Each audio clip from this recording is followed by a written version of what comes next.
So what you saw just now was the Type 85 night vision goggle, and it performs surprisingly well for Gen 1. In fact, it performs better than any of the Gen 1 units I've tried.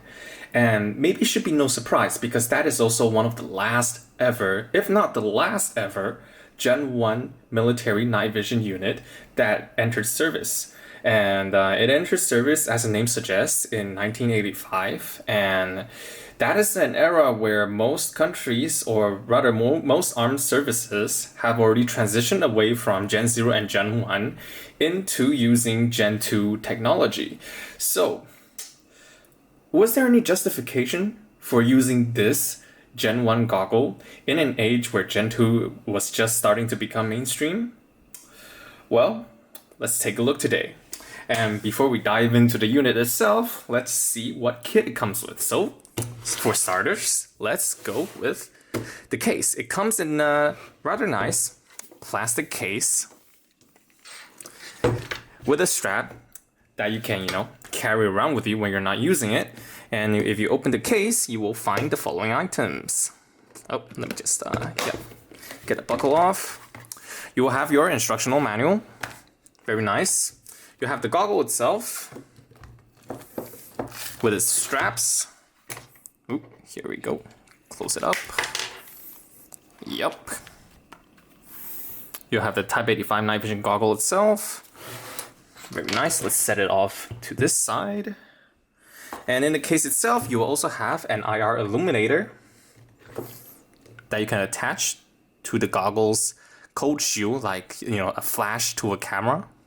So that's pretty nice. Let's set it down here. You also have three. It will come out. Come out, please. One. Okay, they're pretty stuck in there. Pardon me. Two. Three. AA rechargeable nickel cadmium batteries. Pretty nice. They included some batteries, and you also get a spare rubber O-ring gasket and a cleaning cloth. And it's literally just a cleaning cloth wrapped in, I think, rice paper. It's a pretty rough cloth. I wouldn't really recommend using this cloth on anything optical, but yeah. I mean, it's a military night vision unit. A few scuffs on the lenses probably didn't bother them that much. But, I'm a collector. So, yeah. And you also get this little baggie. Pretty nice. Not exactly sure what this is meant to store, but they do give you a baggie, so that's pretty nice. Let's set us off here and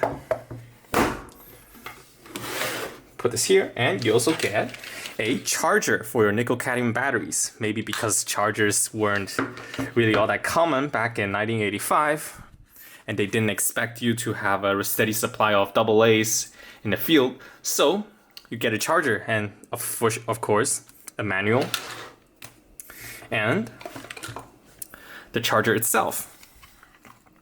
Oh, it's got a hinged plastic cover on it, so that's pretty nice as well. So yeah, a 4-slot charger. That's pretty nice. With indicator lights, let's see what they mean. Probably one means it's getting power, and the other means that it's charging the batteries. And at the back, let's see, we have the following controls. We have a fast charging option and a slow charging option. And here are pretty much just the fast charging and slow charging stats. So that's pretty cool. And of course, you get a, I wonder what this is for. Of course. So in case you are not able to get, 220 volt outlet power, you can always just, come on, if it will focus. Let me just tap the screen. There we go. You can always just get, a 12 volt battery. Yep, here we go. You can always just get a 12 to 16.5 volt battery, and you hook it up to your trucks or your, your vehicle's battery, and it will charge the batteries for a nod. So that's pretty cool. And yeah, that's pretty much the stuff you get in the kit. Now let's talk about the basic operations of a unit. It's a very simple unit to operate and use. To turn the power on, you basically have a power switch over here That's a rocker switch, so you basically just flick it towards you to turn the power on and flick it away from you to turn the power off. And it's also integrated with the battery compartment's cap. So let me just demonstrate. And the battery compartment simply just takes one single AA battery. You cannot get more simple than that. And AA's are ubiquitous, they're everywhere. So yeah, you're never gonna run into a battery supply issue with these sets of night vision goggles. So yeah, you simply insert a battery like so, and your battery cap, which is also your power switch, simply just threads on. Can't be more simple than this. All right, I'll just put the caps on as I screw on the unit, the cap, and yeah, just make sure your battery, your power switch is oriented the way you want it to as you tighten down the battery cap. And yep, that's it. That's a battery installed and it's ready to power on anytime. Now, let's talk about focusing the unit. And this unit has a feature that I really appreciate in a binocular night vision system. As you can see, there's a little shaft in the middle, and this little shaft in the middle links the objective lens focusing systems on both eyes. This means as you turn one objective lens, the other lens also turns. Now I'm using my hands to turn both at once because this is a really old unit. I think the lubricants inside may have been worn out, so it feels kind of gummed up, and I don't want to, force one eye and put a lot of stress on the system. So yeah.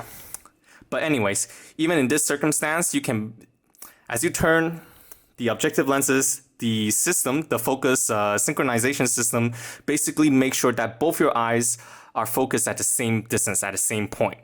So this eliminates the issue with a lot of modern binocular night vision systems where you will turn one objective lens, but the other objective lens is still where it was. It's not synchronized to other objective lens.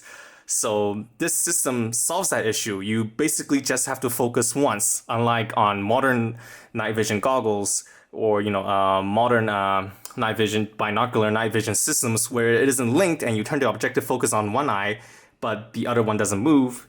So when you finish focusing one eye, you also have to focus the other, and that takes a lot of time. This pretty much eliminates that extra step. You simply turn one lens and the other lens follows. And that is pretty cool. Let me just see if I can demonstrate.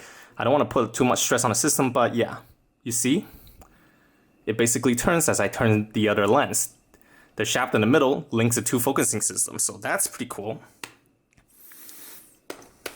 All right, and of course, you have your diopter here, which basically compensates for bad eyesight. Yeah, that's what it basically is for. So if you're short-sighted, you basically just turn the diopter to the minus side. If you're long-sighted, you turn it to the positive side. And yeah, it basically adjusts like this, super simple, and it adjusts independently for both eyes. So if you have, really fucked eyesight in one eye and really good eyesight in the other, this unit covers you. So that's pretty cool. And that's basically the operations of the unit. And it is possible to, there's a lever down here, and it's basically possible to swing the unit away from the goggle mount. So I don't know, if you really need to see with your own eyes instead of the goggles, I guess it can do that. And it also retains the goggle, it's not going to drop free. So yeah, I guess it's a convenient system to have when you need to use your eyes instead of the goggles. And if you want to use the goggles again, flip it up. And yep. So it's basically just flip it up and yeah. And re-engage the lever, and yeah, it's pretty much ready to go again. So yeah, that's the operations of the unit. And wearing the unit is also pretty simple. It basically just straps onto your head like a goggle. And I'll do a compatibility test later with a helmet. But yeah, it basically just wears on your head like a VR goggle.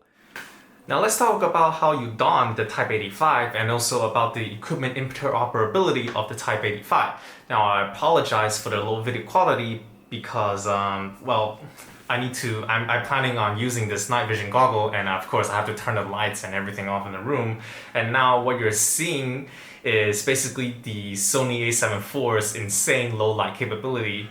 And yeah, I'm basically just gonna use that to film myself in the dark, but the room is basically really dark. And what you're seeing right now is basically light pollution from outside the window coming into the room. So yeah, it's pretty much dark enough to be safe for, night vision use. So yeah, let's do it. So donning the unit, it's pretty simple.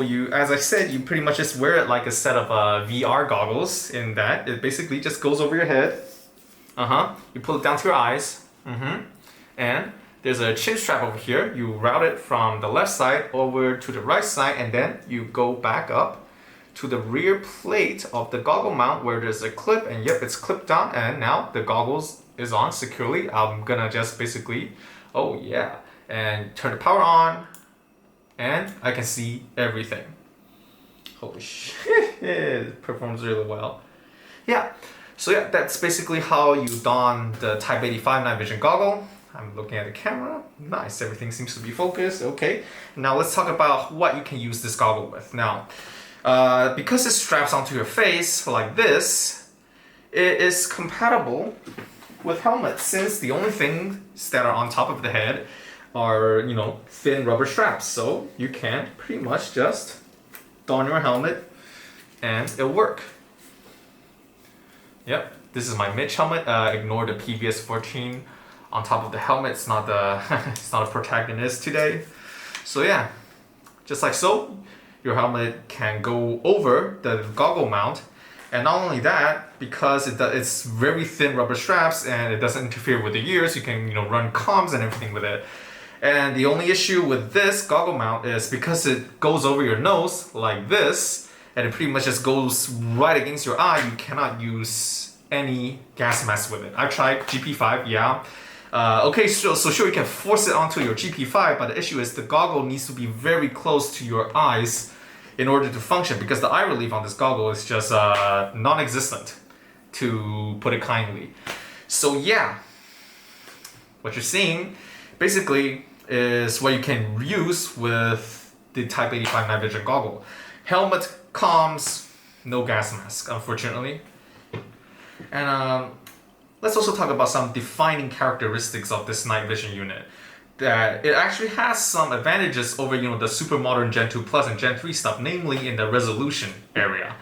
The tubes inside this is 100 line pairs per millimeter in the center, and if I remember correctly, 90 line pairs per millimeter towards the edge. And not only that, contrary to all the previous Gen 1 units, this one has pretty much no noticeable or no significant image distortion at all. Everything I see through the unit right now is crystal clear, and that's pretty amazing.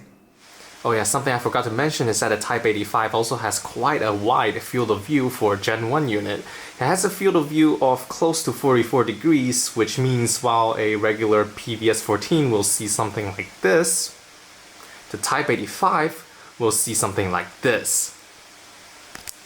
Now let's talk about the performance of this unit. And I'll link a webpage that's the specifications of the NNVT 1XZ18/7F tube that's in this unit. It's open information. It's not classified anymore.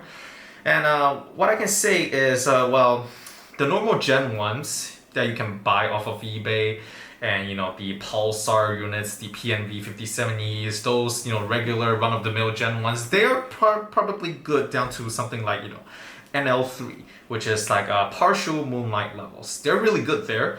However, as the moon goes away and you're only left with starlight, they really fail. You really can't get a useful image out of those kinds of units. Now onto this Gen 1 unit, the very last Gen 1 unit. Well, what I can say is it has none of those problems. It will actually happily work down to starlight levels. It will work down to NL4, no problem. Well, the issue is that it'll be dark. The image is not going to be as bright as Gen 2 or Gen 3. But the thing is, it's the details of the image, like the shapes, the silhouettes, and everything. It's still there, and it's pretty impressive, if I'm going to be honest.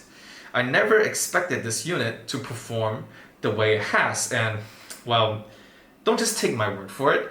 Let's watch a few clips of the unit performing in something like NL2 conditions, and also something like in low NL4, even NL5 conditions.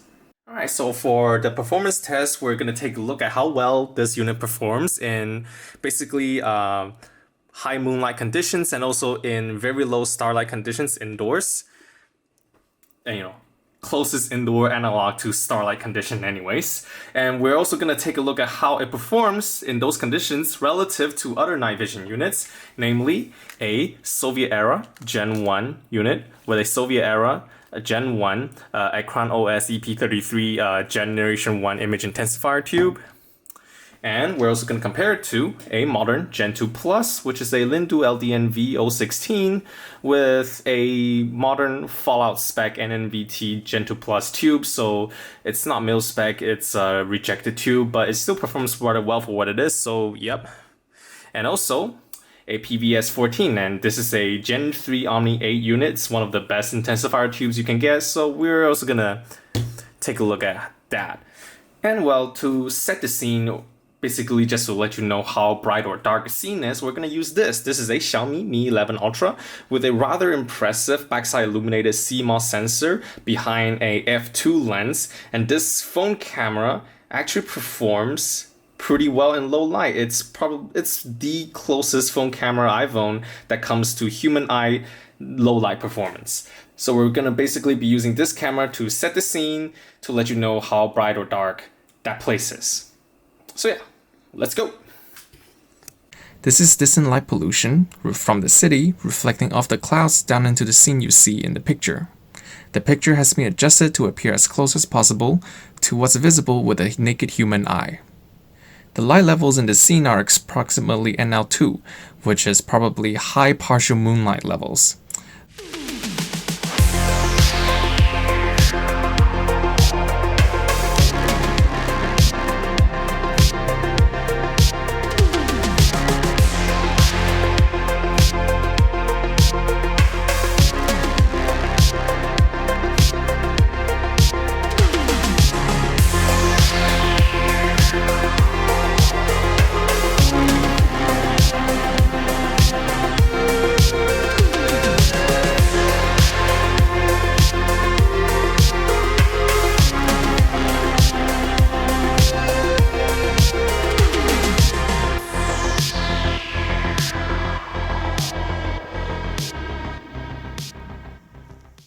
This is pretty much pitch black to the naked eye.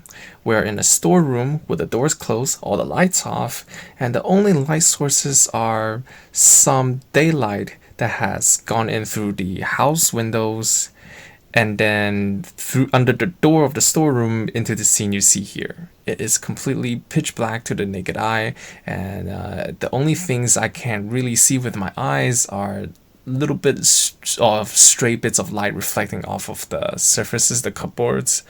But other than that, I don't see jack shit.